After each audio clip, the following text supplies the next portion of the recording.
Hey guys, um, this is a video for assignment solutions to assignment 5.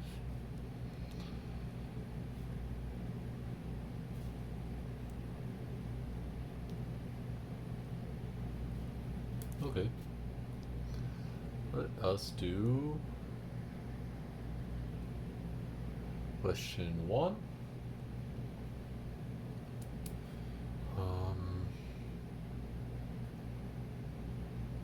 I think I kind of gave the idea of this in class, but anyways, I'll do it over again. So G is like a finite group with 60 elements. And we're given that n5 equals 1. This, remember, n5, that's the number of C log 5 subgroups.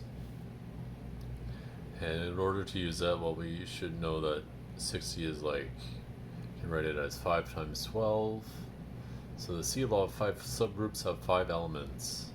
Okay? And we're given that n5 is 1. Okay? And we're showing that G is solvable.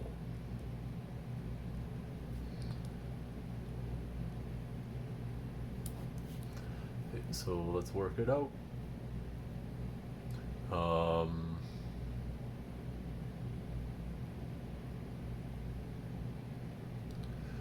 Okay. So since let's P be the unique C log 5 subgroup. Since n5 equals 1, that tells us that P is normal in G.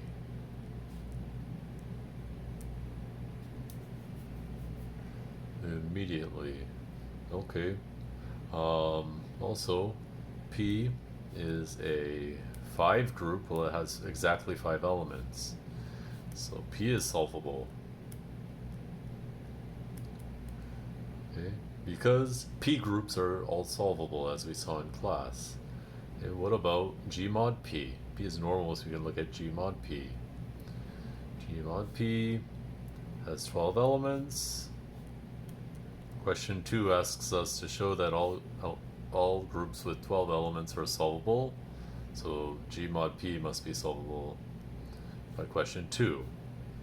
Well, that's pretty safe because we're going to do question 2 right after this.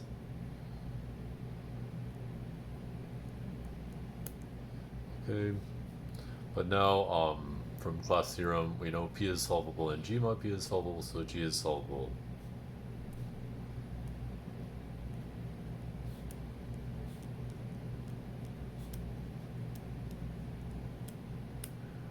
Okay, the end.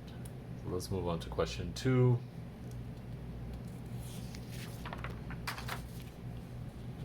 Question 2, it says, well, we have to show that groups with 12 elements are solvable. Question 2, G has 12 elements, and we're going to show G is solvable. Okay, so we work out A is to show n3 equals 1 or 4. Well, this follows directly from the C-log theorems, but so by C-log theorems, n3, well, first of all, so if we work it out, 12 is 4 times 3, so n3 divides 4, and n3 is congruent to 1 mod 3. Okay, the divisors of 4 are 1, 2, and 4. 1 and 4 are the ones that are congruent mod 3. So n3 equals 1 or 4. 2 is not congruent to 1 mod 3, so it just leaves these two. Okay, that one wasn't bad. Now, if n3 equals 1, we'll show that G is solvable, and the strategy is like basically the same as question 1. So suppose n3 equals 1, and we'll show G is solvable. Okay, solution. Well, P, let's take that to be the C log 3 subgroup, which is normal and has 3 elements. Well, and P is solvable since it has 3 elements. P groups are solvable. It is a 3 group. I mean, you can say more than that. It's actually a cyclic group, so it's abelian. But anyways, it's fine. You can just say it's a 3 group. Okay. Now G mod P has 4 elements, so it's also solvable.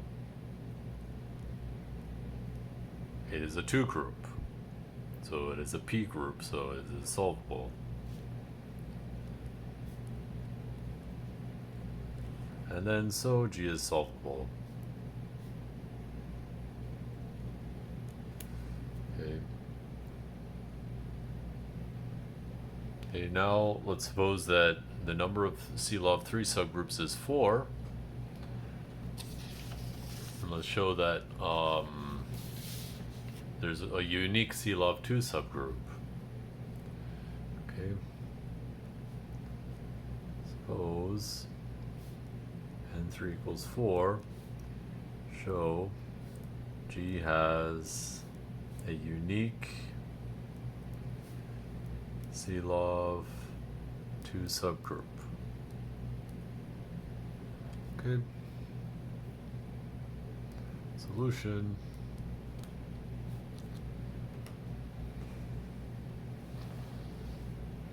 Alright, so we do this like counting thing, right? So the CLOV 3 subgroups have 3 elements each.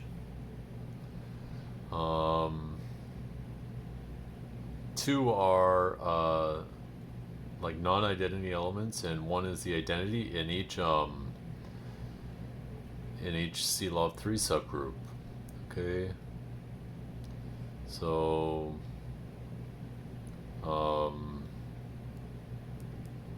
since each CLOV 3 subgroup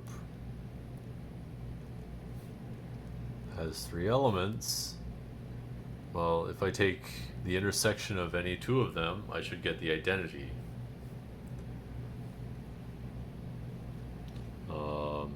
So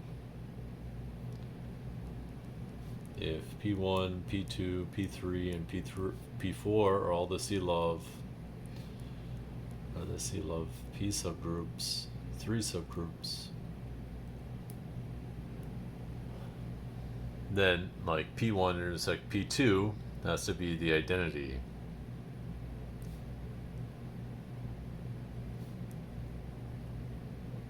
And so on like that, all the way down to, you know, P3 intersect P4, like all of them. Because if they're not, well then the intersection has to be either a group of order 1 or a group of order 3. If it's a group of order 3, well that means that P1 intersect 2 has to be equal to P1, which would mean that they're equal, right? So these are the 4 distinct CLOV 3 subgroups, so since they're distinct, their intersection has to be trivial. This only works when you have 3 elements. If you had like 9 elements, the intersection might be bigger for some of them, you know, but oh well. Okay. So let's like tally up all the elements of order 3. In total, G has 2 elements of each one of these has 2 elements of order 3. Add them all up, I have 8 elements of order 3.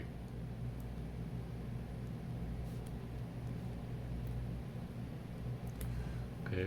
Now a CLOV 2 subgroup has no elements of order 3. The possible elements for a CLOV 2 subgroup are 1, 2, and 4. Okay.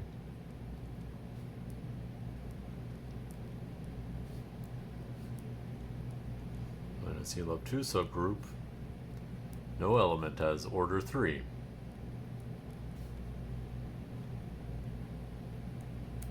Okay. So the CLOV2 subgroup has to be contained in the remaining 4 elements. So G has 12 elements, 8 of them have order 3. The remaining 4 have to, like the CLOV2 subgroup has to be contained in the remaining 4. Okay.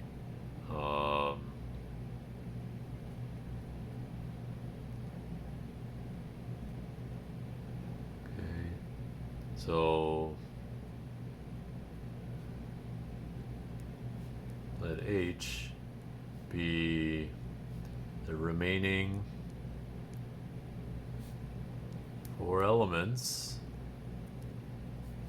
after removing all the elements of order 3.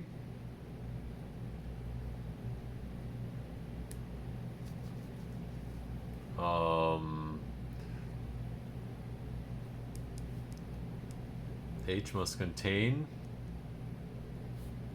a CLOV2 subgroup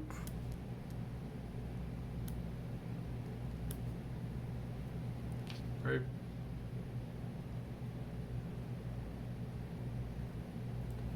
Okay, but a CLOV2 subgroup has 4 elements, so the CLOV2 subgroup has to be equal to H. So H is a CLOV2 subgroup.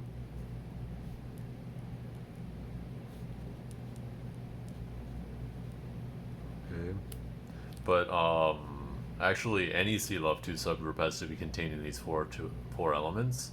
So this is the only CLOV2 subgroup.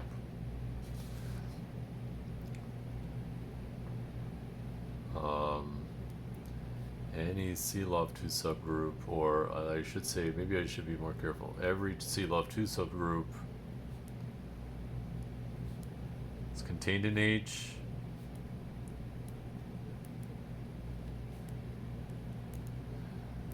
So, that means it's just the only one. And in particular, H is normal in G. Okay, now we have a normal subgroup. So as usual, H and G mod H are solvable. So G is solvable. Well, this is really part D, but and that's the end of this question. So now we can safely go back and say we've done question 1 as well, because it just relied on this problem where we were showing that the CLOV, the group of order 12 is solvable. Okay, and that's it for assignment 5 solutions. Thank you.